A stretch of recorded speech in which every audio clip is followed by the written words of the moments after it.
It has been a while since I've read from the Illinois State Constitution, but I'm going to do that. Section 19. I'm going to continue. No discrimination against the handicapped. All persons with a physical or mental handicap shall be free from discrimination in the sale or rental of property and shall be free from discrimination unrelated to ability in the hiring and promotion practices of any employer. New in the 1970 Constitution, this section attempts to protect persons with physical or mental handicap from unwarranted discrimination. The courts have difficulty deciding what is a handicap for purposes of this section. They have held that cancer and kidney disease followed by kidney transplant do not qualify as handicaps with the meaning of this section or of the formal equal opportunities of the Handicapped Act. On the other hand, an Illinois appellate court panel held that having a partially amputated leg is a handicap. The court sent back for trial a claim by a would-be fireman that he should have been hired despite that condition.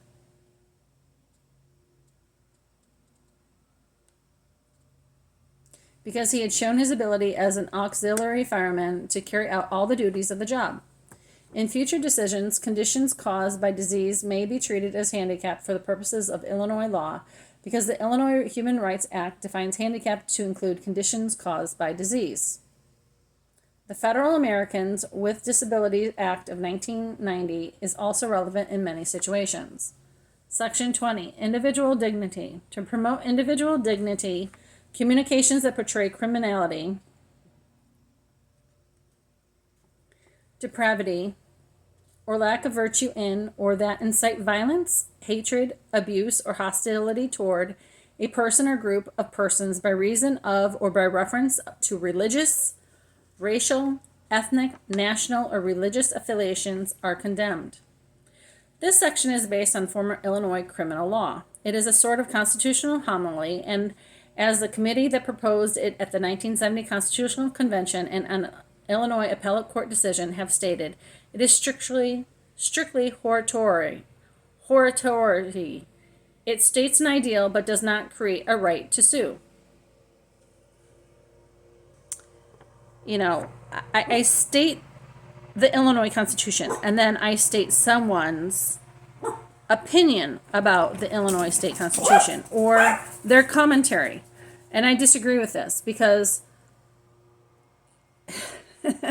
I'm sorry, but the Constitution of Illinois or any other 50 states or the federal Constitution is not an ideal. It is called law. And with law, you get order. And law is built off of goodness, which means virtues, which means God's character.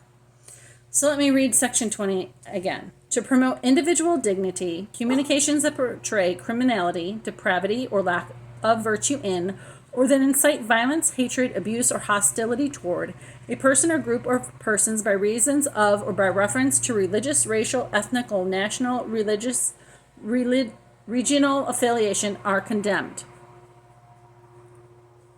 Section 21, quartering of soldiers. No soldier in time of peace shall be quartered in a house without the consent of the owner, nor in a time of war except as provided by law. The prohibition of quartering of soldiers in private houses, a practice of the British before the Revolutionary War, is carried over from the 1870 Constitution and is based on the Third Amendment to the United States Constitution. I will end there. It's over 4 minutes, and we will be on section 22, the right to arms, next. Peace. Study your law of your state or your nation or both, wherever you are on the globe, because if you study that, you will understand God. And when I say God, I mean God above all gods. Peace.